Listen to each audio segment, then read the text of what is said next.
Opa, beleza, beleza. Tudo em paz, meus amores, tudo tranquilo? Érica Fernanda, aquele abraço. Chegou o áudio, meu povo?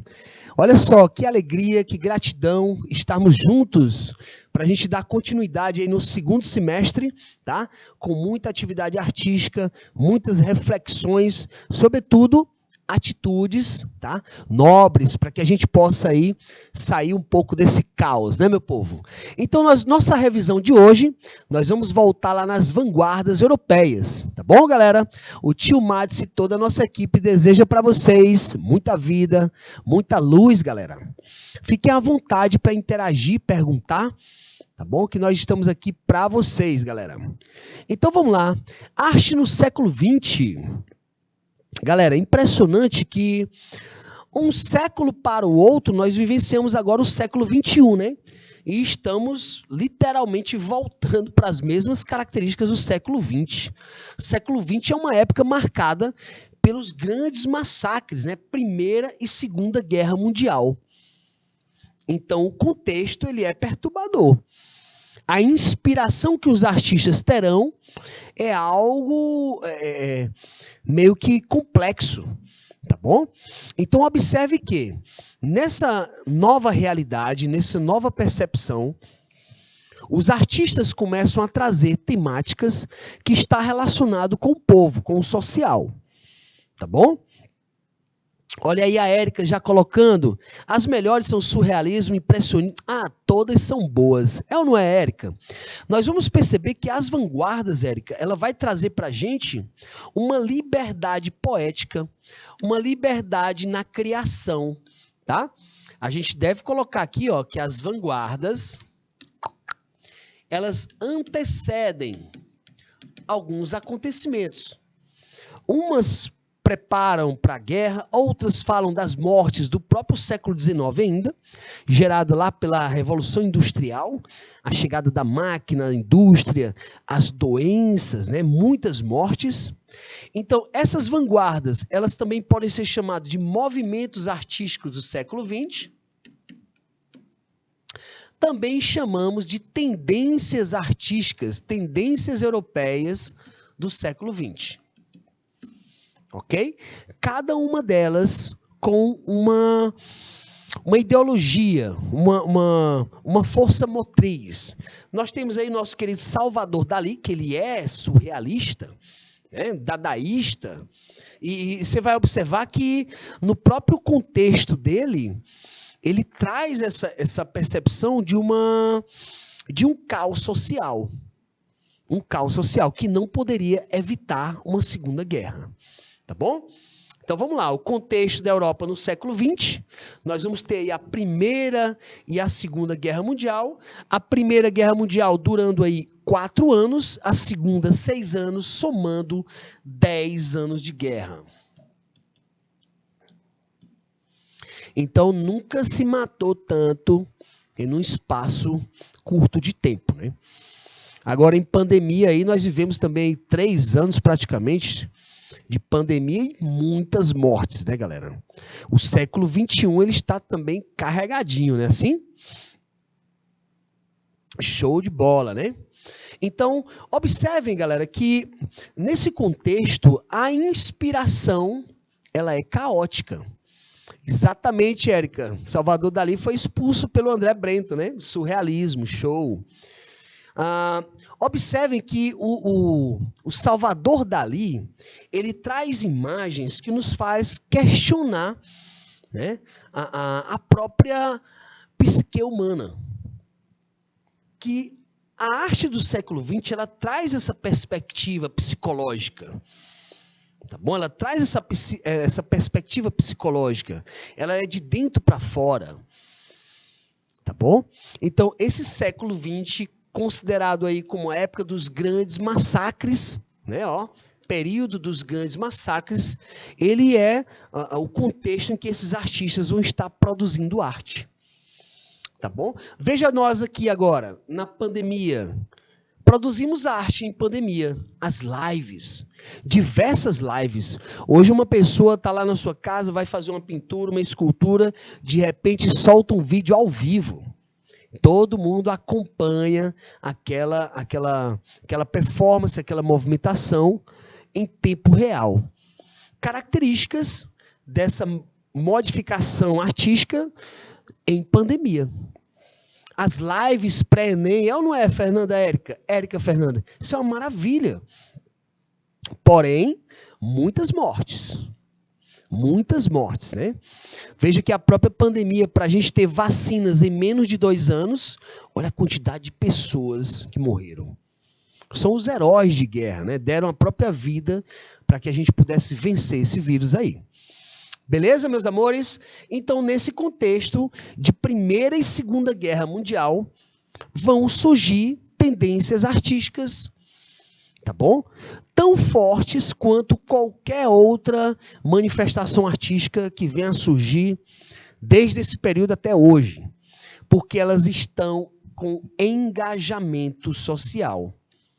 Os artistas, eles começam a observar a arte e sua ligação com a sociedade.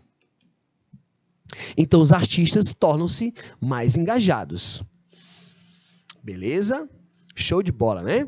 Engajamento social. Vão surgir aí os movimentos artísticos de vanguarda, o expressionismo, fauvismo, cubismo, abstracionismo, surrealismo, dadaísmo e o futurismo. Observem que aqui nós estamos enumerando as vanguardas da primeira metade do século XX. Do século XX, tá? Primeira metade do século XX. Na segunda metade, nós já vamos falar de outras modalidades artísticas, outras tendências artísticas. Beleza? A Érica apareça por lá, né? Show, Érica. Tive na primeira pré-ENEM, tá bom? Logo mais estaremos juntos, sim. Com fé em Deus. Show de bola. Olha aí, galera, o pai do expressionismo, nosso querido Vicente Van Gogh. Esse cara aí, ele em vida não vendeu nenhuma obra de arte, né? Após a sua morte, nós temos aí hoje em Amsterdã um museu específico para as obras de Van Gogh, né? Um museu todo com ultra tecnologia, você acaba numa imersão artística, você entra na casa onde Van Gogh morou, tudo isso de uma forma virtual. As paredes, o chão e o teto começam a virar obras de Van Gogh. Depois a gente vai falar em arte e tecnologia, a gente vai ver esse museu, tá bom? Então, Van Gogh é o pai do expressionismo. E o expressionismo, ele é marcado por trazer intensas emoções. E de quem são essas emoções, professor? Emoções humanas. Quais são as emoções humanas do século XX, galera? O medo, a angústia, a melancolia. E vamos deixar esse nome para lá, que até só falar esse nome já dá o peso, né? Essas características do século XX é por causa de uma pressão social. Hoje, meus amores, estamos mais uma vez nessa pressão, né? Rússia e Ucrânia não param, sobretudo a Rússia é malvada, né? Aí vem daqui a pouco, tá aí Estados Unidos e China. Ah, meu amigo, a gente fica tenso, a gente fica preocupado. Beleza? Veja que o século XXI ele já está voltando para os padrões do século XX, né? 100 anos atrás e o povo ainda não entendeu que guerra já não é mais necessário. O diálogo ele pode ser muito mais usual, né, nesse caso. Então, meus amores, está aí, ó, o expressionismo Vicente Van Gogh. Vicente Van Gogh, ele sofria, galera, de uma doença de ordem psíquica. Alguns diziam que ele era esquizofrênico, né? Outros que ele bebia muito, era viciado em álcool. A sua morte ela é trágica, né? Acaba tendo suicídio. Alguns dizem outros que foi morto, outros dizem que ele tirou a própria vida. O fato é que ele viveu de uma forma muito isolado, né? Vivia só tinha um irmão. E essa doença acompanhava ele constantemente. Ele, ora era quase bipolar, estava de boa, de repente ele ficava lá meio que exaltado, enfim. A sua vida é marcada por essa biografia, né, bem complexa, tá bom? Mas as obras dele bastante interessantes e relacionadas com o social. Olha aí essa obra aí, ó, A Sesta. A sesta, galera, nada mais é do que aquela painha depois do almoço, aquele soninho. Depois do almoço parece que a gente toma um sonífero, né? Dá um sono da mulher, se a gente não cuidar, você dorme em pé. É ou não é? Aquele soninho porque você alimentou seu corpo inteiro, as células estão trabalhando e a ideia é que a gente teria que repousar um pouco para elas trabalharem melhor. Então, no campo, na zona rural, é muito comum ainda a gente ver a sesta, né, que é esse soninho após o rango, após o trabalho. Observe que há uma crítica sugerida aí nessa obra. Érica Fernanda, ele era fã da cor amarela. Tanto é que quando ele estava triste, ele bebia tinta amarela para ficar alegre. Nunca façam isso, galera, pelo amor de Deus. Nunca façam isso. Tem pessoas que se intoxicam e chegam a morrer. Aqui o nosso querido Cândido Portinari se intoxicou, né? Porque ele acabava colocando o pincel na boca. E aí ele foi acumulando o chumbo, né? Que é um elemento que está na composição da tinta. Ele acabou acumulando chumbo no seu corpo, morreu intoxicado. Tá bom? O Van Gogh, quando ele estava meio triste, ele bebia tinta amarela para ficar alegre. Né? Agora, olha que interessante. Boa, Érica, tem uma cor amarela bem presente nessa obra. E aí a gente já pode denotar que aí ele estava alegre, ele, Van Gogh. Quando ele usava cores claras, sobretudo a amarela, que é uma cor de sua predileção, ele estava feliz. Olha que interessante. Quando ele pintava cores de tons mais frios, é porque ele estava triste. Alguns até classificam, né, a fase alegre, a fase triste de Van Gogh. Mas enfim, olha aí, ó, a postura dos personagens nos traz uma sensação de cansaço. Veja que a linha, a cor e a forma, ela nos traz sentimentos humanos. E isso é a característica principal do expressionismo, os sentimentos humanos. Olha o tanto de trabalho que esses dois já executaram. E os bois lá, né? Tem um carro de boi no centro da obra, chamando a atenção do observador para o centro da obra. Mas o deslocado deles, olha o tamanho que eles aparecem na obra, né? Hierarquicamente, eles tomam a tela quase inteira. Então, o foco é justamente nesse cansaço ou nesse descanso desses trabalhadores. Beleza, galera? Por que expressionismo? Porque tem sentimentos humanos aí. Cansaço, o labor do trabalho, ou a própria conquista, né? Após você vencer essa quantidade de trabalho que você tinha a fazer. A estrovenga de mão aqui, ó, a foice de mão, a bota, criticando a precariedade a precariedade desse material, né? Eles não têm um material específico ou próprio para fazer esse tipo de serviço, tá bom? A Érica está perguntando, ele sempre pinta com essas falhas na tela. Olha, essa questão das falhas, vamos lá, Érica. Ela é técnica. Por quê? Porque para dar luminosidade, ele deixa mais clarinho, mais branco, mais esbranquiçado. Veja que aqui essa parte aqui, ó. Essa parte todinha ela é mais escura. Beleza, Érica? Aí quando você vai lá para trás, para essa parte mais amarela, ela tende a deixar a tela mais esbranquiçada, para poder gerar uma sensação de luminosidade. Tá bom? Mas o fato é que Van Gogh pintava expressivamente rápido. Então, as suas pinceladas são vigorosas, marcantes. A preocupação dele, de uma forma geral, era traduzir também essa sensação, né, digamos assim, de luminosidade. Porque o impressionismo, galera, deixa eu trazer aqui tirar essa dúvida, ó. O impressionismo, ele é diferente do expressionismo. No impressionismo, a gente está ligado mais ao visual, à forma. No expressionismo, sentimentos humanos. Nesse caso aí, o cansaço, a fadiga do trabalho, ou até mesmo a fome. Show de bola? Ficou tranquilo? Maravilha, né? Querem anotar aqui rapidinho, meus amores? Olha só. Movimento artístico que se caracteriza pela expressão de intensas emoções. Que emoções são essas? Emoções humanas. Século XX, tá, galera? Século XX. A origem do expressionismo, ela é alemã. E a Alemanha do século XX é uma Alemanha meio sombria, né? Então, olha aí um autorretrato do Van Gogh. Veja que as cores já não são tão vivas, não é um amarelão, e ele está bem sério. Isso mostra como...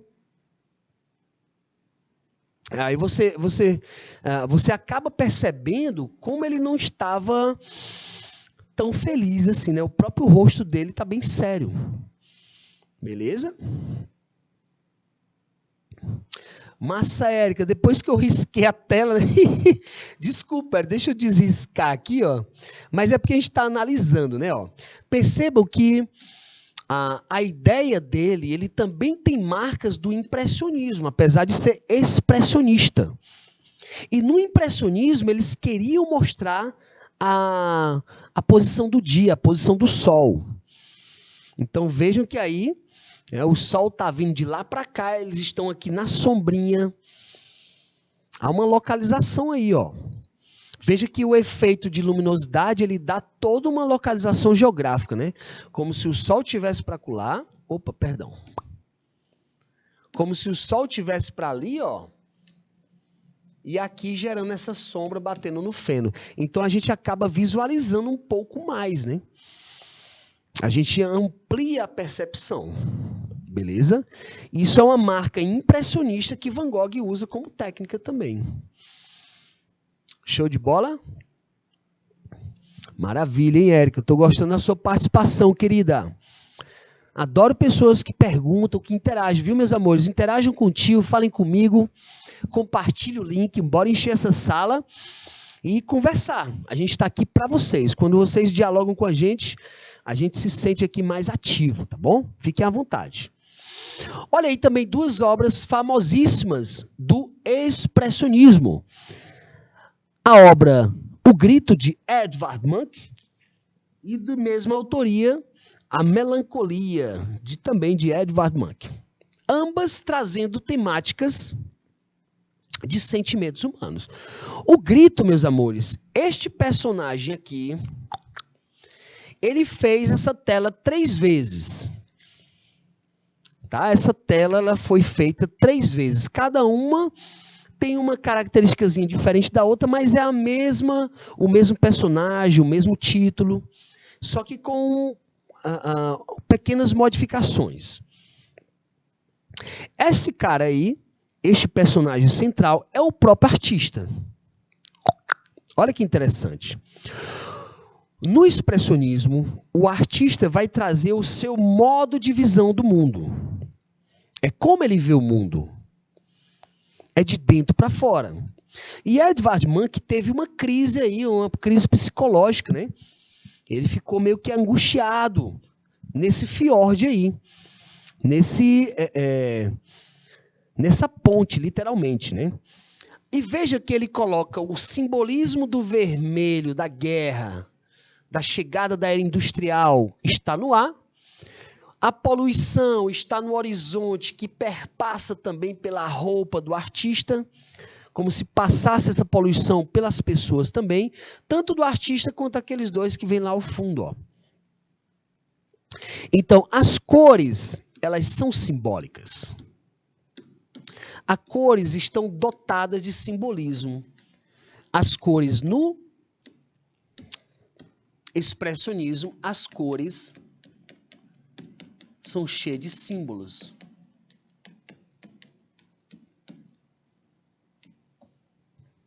Beleza? Um alô especial para o professor Fabiano. Show de bola. Um abraço, meu querido Fabiano. Fabiano é nome de gente rico, né? Show de bola, meu queridão. Rico de saúde, de felicidade. É ou não é, Fabiano? Um abração em todos vocês. Giovana Leal. Maravilha, galera. Olha, um alô, um abraço, mandar um recado um pro outro, isso é muito lindo. Antigamente isso era feito pelo rádio, viu, galera? Você ligava para a rádio e dizia: ei, radialista, diga aí para fulano de tal que vai chegar uma encomenda para ele. Aí o cabo ligava para a rádio e o radialista falava, no rádio ao vivo: Ana Maria, espere hoje à tarde lá na Faveirinha que vai passar um caminhão para deixar uma carga de farinha para a senhora, mandado pelo senhor Raimundinho, lá dos Coité da Baixa Grande. E o radialista falava para a cidade inteira. Então, mandar um alô para vocês aqui é o mínimo, meus amores. Um alô, um cheiro no coração de vocês, tá bom? Tamo junto, meu povo. A cidade toda ficava sabendo, Eric. Logicamente que antigamente a gente sabe que a gente sentava nas portas das calçadas, conversava horas e horas, todo mundo sabia da vida de todo mundo. Hoje todo mundo trancado dentro de casa, cada um na sua, né? Olha que interessante. Olha como o contexto ele vai modificando e nós vamos nos adaptando. Nós vamos nos transformando também. Tá bom? Olha aí a obra Melancolia, meus amores. Observe que ele usa cores com tons que remetem ao frio, a uma certa tristeza, né? Olha esse mar aí com águas roxas. Olha o olhar do personagem, cabisbaixo, a mão no queixo, a boca ali meio séria, meio cerrada, né? Então, esses sentimentos, galera, hoje, meus amores, pelo amor de Deus, sentiu isso, converse com alguém, tá meio triste, tá com uma hora triste, 2 horas, tá com um dia triste, converse com as pessoas. Nós devemos compartilhar alegrias e tristezas.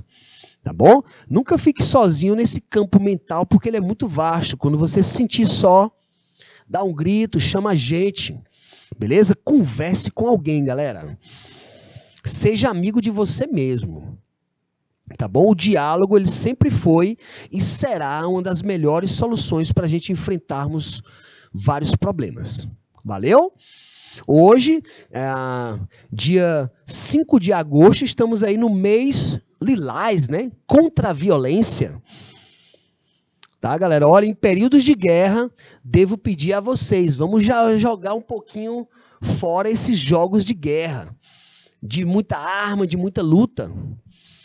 Tá bom? Deixa isso aí um pouquinho de lado, deixa esfriar mais aí a coisa. Vamos alimentar nossa fé para a gente se fortalecer. Beleza, galera? Olha aí, Madonna, Edvard Munch.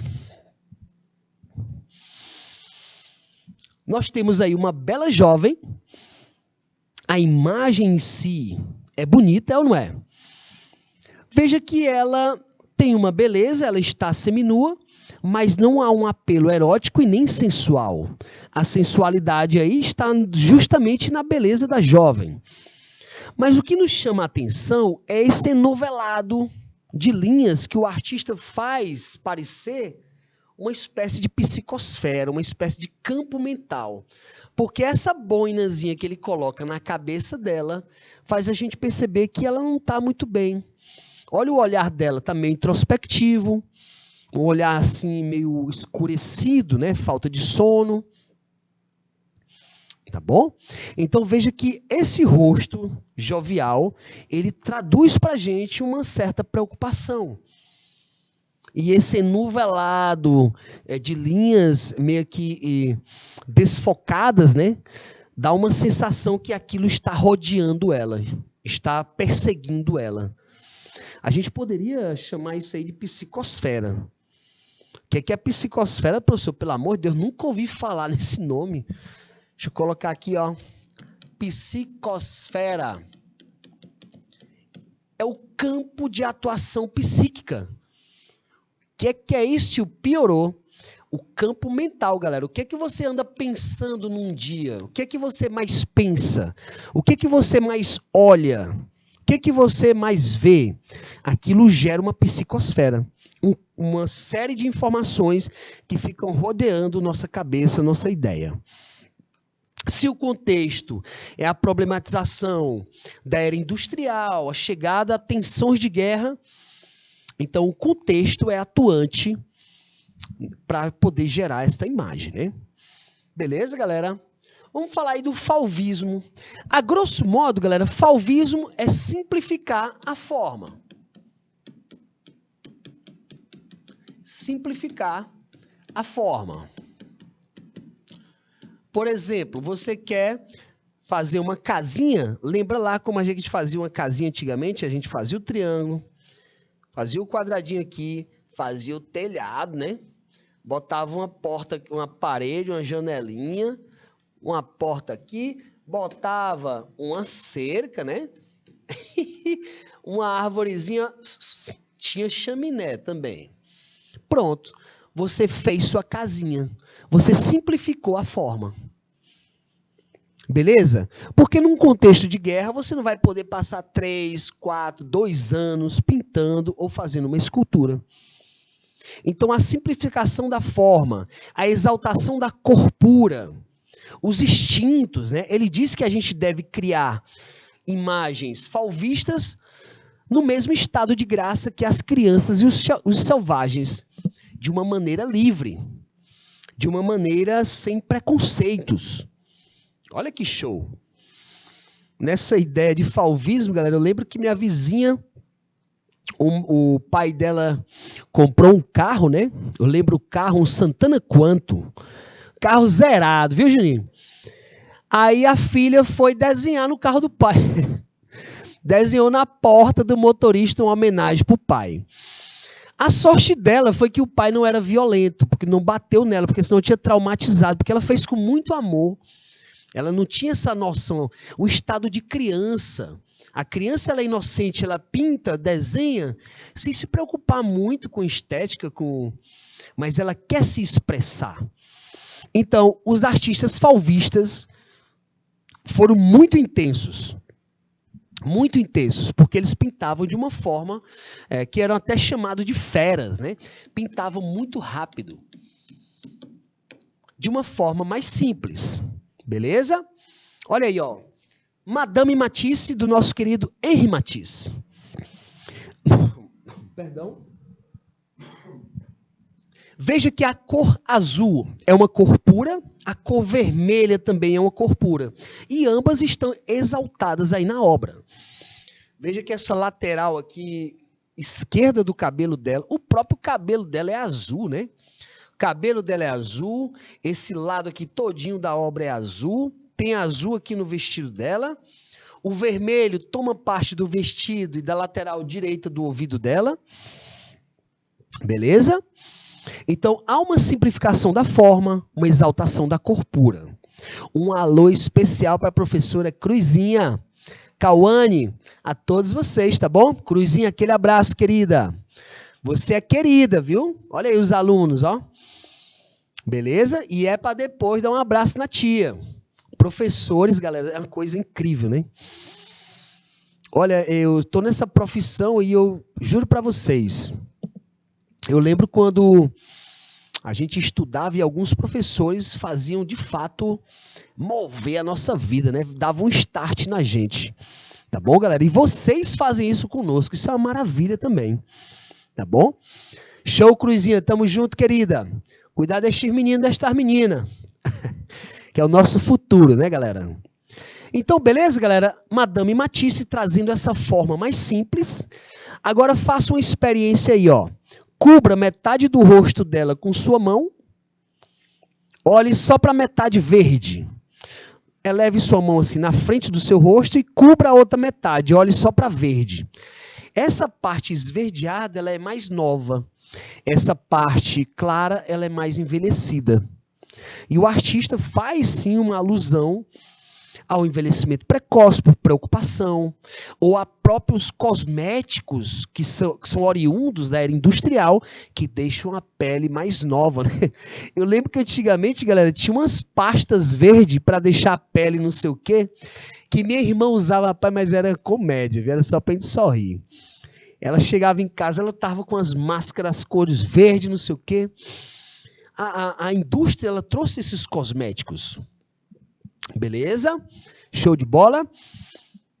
Olha aí, também de Henri Matisse, a dança, uma segunda versão, e essa tela aí tem 2,60 por 3,91, é um painel gigantesco. Ok? Veja mais uma vez a cor pura sendo exaltada, o vermelho, o azul, e o verde nós sabemos que ele é uma cor secundária, porém ele não toma a maior parte da tela. As cores puras são exaltadas. A questão falvista, olha que lindo isso, meus amores. Estes personagens, tem horas que a gente vê homens e tem hora que parece que é mulher, ou não é? Tem hora que a gente fica assim, questionando, essa aqui de costa, ó, parece homem. Mas aqui parece mulher e parece homem ao mesmo tempo. Ele simplificou a forma. Ele simplificou a forma. A ideia aí é o quê? A dança, não é se é homem ou mulher. Beleza?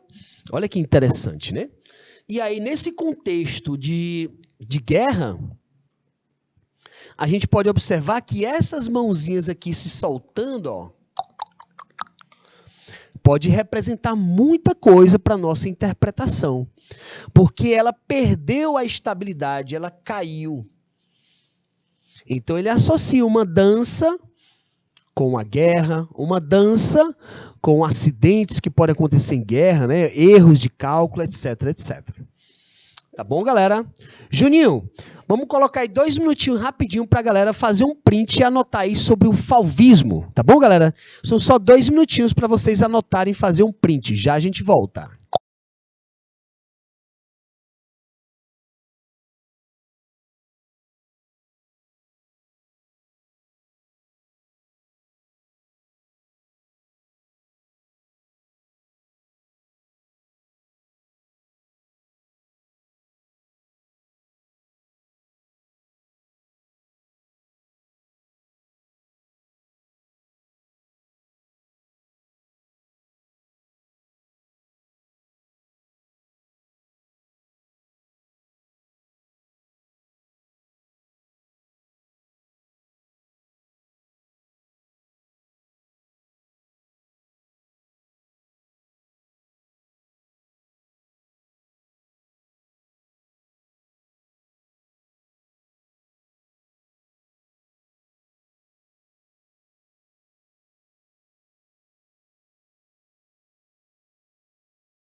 Anotaram, meu povo? Fizeram um print? Vamos para frente. Olha aí o cubismo, galera. Quando a gente fala em cubismo, o próprio nome já nos traz a ideia de formas geométricas. Então, as principais características: geometrização das formas e volumes. E aí, galera, vamos lá. Na natureza, qualquer coisa que você pegar, uma gota d'água, uma folha, um grão de areia, você vai lá no microscópio, você vai ver formas geométricas. Quando a gente estuda a química orgânica, né, que a gente vai ver lá aquela relação das cadeias, das formações, as ligações dativa, covalente e tal. A gente vai falar na estrutura molecular, na fórmula molecular. E aí você vai ter um desenho geométrico. Olha que interessante. Quando a gente fala em cubismo na arte, diz que a arte está em toda parte, de fato ela está em toda partícula, né? Tudo que a gente vai observar tem um pouco de arte. Eles renunciam também à perspectiva. Lá no cubismo nós não vamos ter profundidade. A obra ela está chapada no primeiro plano e temos uma sensação escultórica. Parece que é uma coisa que está em cima da outra, um colado, né, em cima do outro. A sensação que a gente tem é escultórica, tá bom? Até colocar logo aqui, ó. Sensação escultórica. O claro e escuro perde sua função. Lembre que a função do claro e escuro, galera, é dar volume. Tá? A função do claro e escuro é dar volume. E aqui as obras vão ter uma sensação escultórica, não volumosa. Só que no Brasil, o nosso querido Vicente Rego Monteiro vai dar essa sensação de volume. Nós vamos já ver. Tá bom? As cores austeras, do branco ao negro, passando pelo cinza, por um ocre apagado ou um castanho suave. E aí, esse tipo de cubismo aqui, com essas características, ó, de uma cor branca ou negro ou ocre, né, até amarronzado, a gente vai considerar ele no cubismo analítico. No cubismo sintético, nós vamos ter uma explosão de cores. Então, o cubismo se divide em duas fases. Cubismo analítico e cubismo sintético. Beleza, galera? Vamos dar uma olhada nisso aí? Depois a gente copia, tá bom? Olha aí uma das primeiras obras de arte cubista. A gente pode chamar ela de pré-analítica. Porque observem que os tons de cores não são muito variados. Ele tende aí para o ocre, para o amarronzado, tem um cinza, né? E essa obra, Les Demoiselles d'Avignon, é uma homenagem que o Pablo Picasso fez às mulheres da rua Avignon. Fossem as mulheres prostitutas, né? Mulheres da noite. Mulheres que eram literalmente usadas pela sociedade e literalmente esquecidas, né? E aí o Van Gogh vem e homenageia essas mulheres. Olha que interessante. Perdão, Van Gogh não, Pablo Picasso, galera, desculpa. Pablo Picasso homenageia essas mulheres. Nesta homenagem, ele usa uma máscara africana numa delas.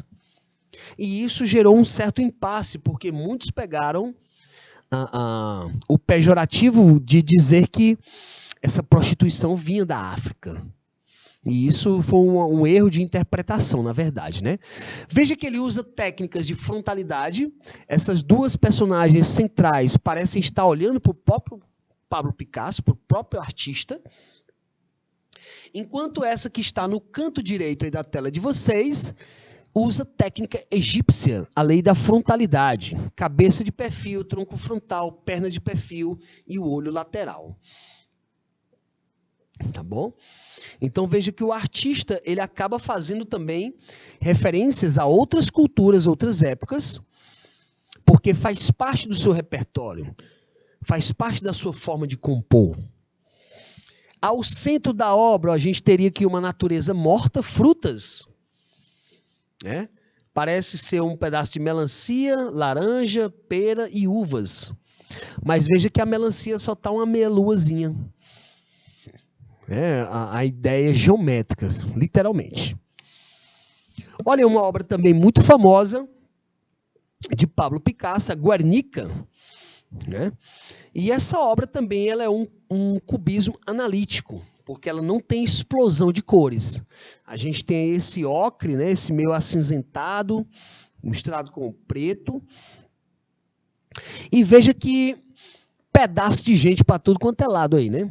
A obra ela acaba sendo uma confusão, mas a gente entende os personagens que estão aí.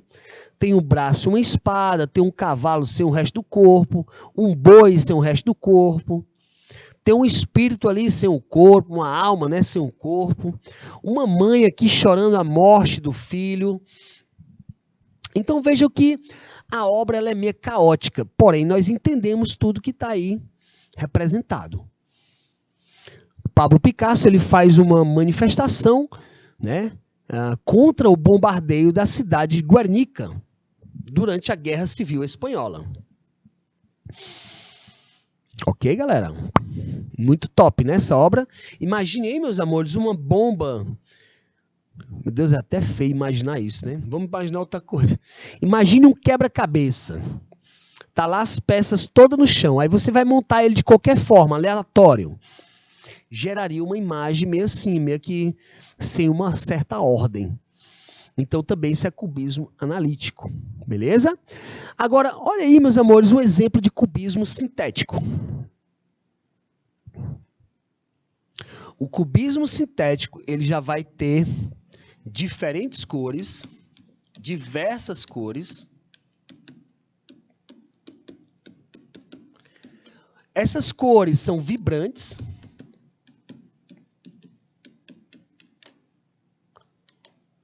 Você vai ter também a inserção de números, letras, placas, jornais. Então, a obra cubista sintética, ela dá uma ideia de sobreposição de coisas, como se tivesse uma em cima da outra. E quando aparecer letras, números, você já deve ficar atento que vai ser um cubismo sintético, tá bom?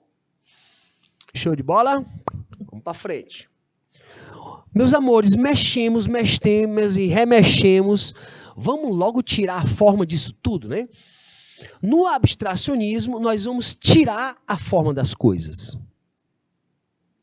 Se no cubismo a gente mexeu, daqui a pouco quase não entendeu o que estava lá, agora, de fato, nós não vamos entender mais nada. No abstracionismo, há uma perca da forma. A forma ela é retirada. Tá bom? Então, ó, a arte abstrata tende a suprimir toda a relação entre a realidade e o quadro, entre as linhas e os planos, as cores e a significação que esses elementos podem sugerir ao espírito. Literalmente, galera, abstrair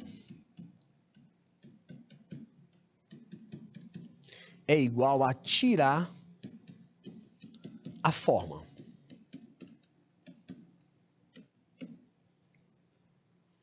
Beleza? Veja essa obra aí, Vasily Kandinsky, e veja que você não vê nada, você não consegue dizer nada. Ah, é um rato, é um cachorro, é uma árvore, não sei o quê. Não tem uma forma precisa. A forma foi tirada, né? O abstracionismo representa a perca da forma e do naturalismo. Ok? Juninho, vamos dar aí um minutinho para a galera, Juninho. Um minutinho para a galera anotar aí rapidão o abstracionismo, meus amores. Já a gente volta.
Meus amores, tudo em paz por aí, gente? Tudo tranquilão? Érica, Cauane. Cadê a Pantera? Érica, sumiu, minha irmã Giovana. Tudo bem, gente? Tudo tranquilo? Vamos olhar aí as imagens abstratas, né? Então, o abstracionismo, ele também terá variantes, derivações. Por quê? Porque cada pessoa, cada artista começa a criar uma forma específica de abstracionismo, né? Olha aí o abstracionismo sensível ou informal. A mesma coisa lá no cubismo, você vai combinar aleatoriamente formas geométricas, né? Gerando uma composição.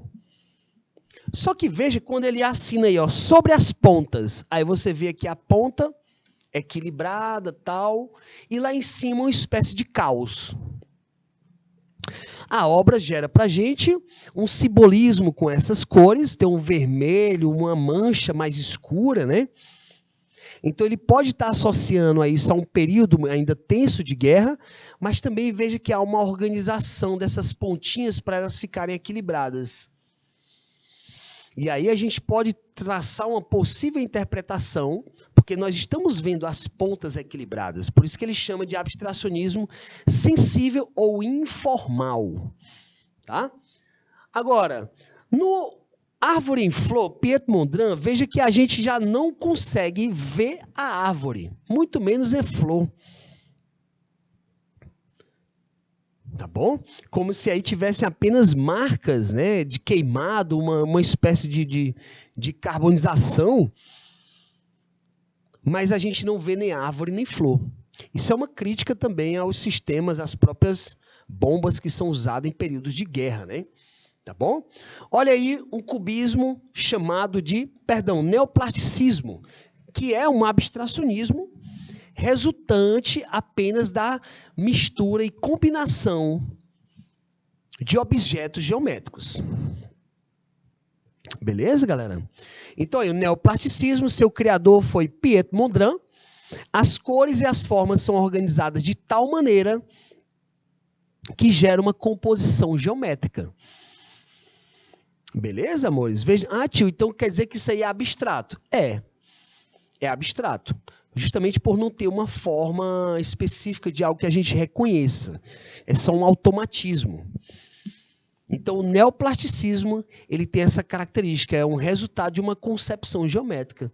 Se você misturar vários elementos geométricos sem ter nenhuma forma animal, vegetal ou humana, com certeza nós estaremos falando de neoplasticismo. Beleza, galera? Show de bola. Vamos falar aí no dadaísmo. Dadaísmo traz a ideia da desordem, do caos, da incoerência, do absurdo. Característica de uma civilização que não conseguiria evitar uma guerra. Então, os artistas dadaístas, eles começaram a literalmente mostrar essa incoerência, esse absurdo que a sociedade vivenciava no século XX. O capitalismo selvagem, um consumismo desenfreado. Olha aí a Cabeça Mecânica, de Raoul Hausmann, o espírito do nosso tempo. O cara está aí todo milimetrizado, ele tá numerado aqui, tem um relógio na sua cabeça, aqui parece uma bíbliazinha ao pé do ouvido. Então, ele faz uma mecanização dessa cabeça, fazendo a gente pensar sobre o caos que a gente vive no meio de uma guerra. Ninguém sabe para onde vai. Pedaços de estilhaços de casa, de gente, de bombas, imagens da Ucrânia hoje. Por exemplo, é caótico, é absurdo aquilo, é ou não é? Então, os artistas vão buscar nessas sensações humanas, né, nesse contexto social, uma arte que represente isso. Sua proposta é que a arte ficasse solta das amarras racionalistas e que fosse apenas o resultado do automatismo psíquico, selecionando e combinando coisas, elementos ao acaso. Tá bom? Olha, as redes sociais hoje, se você não tiver muito cuidado, a gente vive um dadaísmo. A gente vai selecionando e combinando coisas ali meio que aleatório, né? A gente vai vendo vídeos e vídeos e vídeos. Tem hora que tem vídeo que não é nem bom, a gente assiste um pedacinho, já sente o coração batendo diferente. A gente passa o vídeo, já vai para outro. Esse dadaísmo, essa desordem, ela acontece hoje, tá bom, gente? As mídias, os assuntos, o conhecimento em excesso também ele pode gerar problemas, tá bom? Olha aí obras dadaístas. Marcel Duchamp é um artista dadaísta. Porque ele vai trazer coisas que não são objetos artísticos, mas porque a indústria rotulou como objetos industriais. Mas quem criou o mictório é um artista, quem criou o banquinho é um artista, quem criou a bicicleta é um artista. Agora veja que ele pega o mictório e aí ele investe de cabeça para baixo e assina Helmut, 1917. De tal forma que esse objeto está exposto no museu desse jeito aí, ó. E aí, se você fosse por normal, o pipi era para ser feito aqui, né? E aí ele escorreria. Nesse caso aqui, se você fizer um pipi aqui, ele vai escorrer e vai cair no seu pezinho. O que o artista quer dizer com isso? Esse caos, essa incoerência, olha, os grandes centros urbanos, eles poluem muito. Lá em São Paulo, nas margens do rio Tietê, só são prédios enormes. O rio morreu. Não tem mata ciliar, não tem área de preservação. Nossos rios aqui em Teresina, sobretudo o Poti, que fica ali entre 3 shoppings, e vários prédios, aquela região fede um pouquinho de xixi. Sobretudo à noite, quando a gente vai caminhar ali pelo rio, né? A gente sente aquele cheiro do xixizão, porque a água corre para o mar, e ali perto do shopping, aquela água não vai para outro lugar, se não for para o rio, né, gente? Tem um tratamento lá na Federal, ali na zona, na Universidade Federal, mas que está até meio que corrompido aquela região lá, né? Então, ele traz esse caos, essa desordem. Beleza, galera? Olha esse presente de Manway. Um ferro cheio de taxinha. Consequentemente, ele está questionando aqui a questão da moda, que ela é temporária, que ela é efêmera, e ela logo mais estará modificada. Tá? As transformações.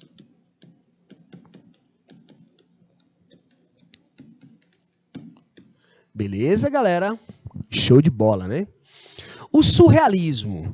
Olha aí, como a gente falou, nosso querido Salvador Dalí, né? O surrealismo foi, por excelência, a corrente artística moderna da representação do irracional e do subconsciente. Os surrealistas deixam o mundo real para penetrarem no mundo irreal. Olha que interessante, é o mundo dos sonhos, da imaginação, do consciente e subconsciente, né? A emoção mais profunda do ser tem todas as possibilidades de se expressar apenas com a aproximação do fantástico, no ponto onde a razão perde o controle. Beleza, galera? Olha aí a Érica. Professor, se o dadaísmo era tão simples e fácil de ser feito, porque só algumas Massa, Érica, que lindo. Sua pergunta é maravilhosa. Sabe por que algumas pessoas acabaram se destacando muito mais? Porque tiveram coragem. Olha, em épocas de tradicionalismo, de práticas acadêmicas, do clássico, você quebrar um padrão, você tem que ter coragem. E esses artistas foram muito criticados. Ó, o Salvador Dalí, metido a doidão, né? Todo maluco. Rapaz, esse não é artista não, é um doido. Não é bem assim. Os caras tinham uma intensidade artística, uma intensidade criativa, tá? Sebastian Vettel, boa tarde, melhor professor de arte do Piauí. Meu querido, melhor do que estar aqui com você é esse carinho que eu retribuo aqui com muito amor, tá bom, filhão? É um prazer ser professor de vocês. Eu me sinto honrado. Gratidão infinita por ter conquistado esses momentos na minha vida, tá bom? É muito gostoso ser professor, galera, porque a gente aprende bastante. A gente aprende com vocês, tá? E eu quero aprender, filhão, ser assim carinhoso que nem você. Tamo junto? Érica, ficou claro isso, amor? O dadaísmo era simples e fácil, beleza. Agora, quem vai ter coragem? Quem vai ser criticado, né? Beleza? Show de bola. Então, os surrealistas, olha, vamos pegar aqui o Freud. Já ouviram falar em Sigmund Freud? O grande pai da psicanálise, né? O Freud, ele pegava os pintores para pintar o sonho das pessoas. E assim ele procurar entender o que se passava dentro da mente dessas pessoas. Olha que show isso, galera. Olha, vamos pegar uma coisa interessante aqui dessa obra, né? A persistência da memória. Meus amores, quando a gente está sonhando, estamos lá dormindo, bacana, sonhando, a gente não sabe dizer que hora é o sonho. Se é 1 hora da manhã, 2 horas, 3 horas, se é 10 ou 9h30 da manhã. O tempo parece que fica paralisado, né? A gente tem uma sensação se é claro ou é escuro, mas a gente não sabe dizer a hora. E a persistência da memória está bem representada aí nessa pintura de Salvador Dalí. O sonho parece que é uma dimensão que a gente não tem um controle. E a gente, hora ou outra, diz, eu não sonhei nada, eu não lembro de nada, mas todo dia nós temos esse encontro aí com essa dimensão, né? Então, até mesmo quando dormimos e acordamos e nos sentimos melhor, os artistas ficavam perguntando, será que o sono, ele melhora as pessoas? E, de fato, se a gente tem lá um sono regulado, meus amores, a nossa raiva, às vezes até mesmo o agoniado da gente, ele é amenizado, porque o sono ele é reparador. Então, os artistas viram também a necessidade, né, de pesquisar, de estudar um pouco desse sono, dessa imaginação por meio desse segmento, o surrealismo. Olha aí o Café no Lago, de Vladimir Kush. Veja que o lago virou ali um bife do Oião, né? As pessoas que estão ali na beira do lago parecem presuntos ou até mesmo bacon. Os garfos das árvores alimentam, parece o cérebro, né? Parecem cérebros ali suspensos. Olha que show, galera. De fato, Eric, eu devo concordar com vocês. Todas as vanguardas são maravilhosas, é ou não é? Porque elas trazem essa liberdade, essa vertente poética que nós artistas precisamos. Tá bom, galera esperta? Meus amores, eu vou deixar aqui um abraço carinhoso em cada um de vocês, tá bom? Essa é a primeira metade do século XX e faltou apenas o futurismo, que nós vamos completar nas aulas seguintes, tá? A vocês, muito carinho, muito mestre, galera, de atitudes. Se puder ajudar, ajude. Se puder orar, rezar, cantar pelo planeta, que assim seja. Um abraço no coração de vocês, galera. Até a próxima. Show, valeu!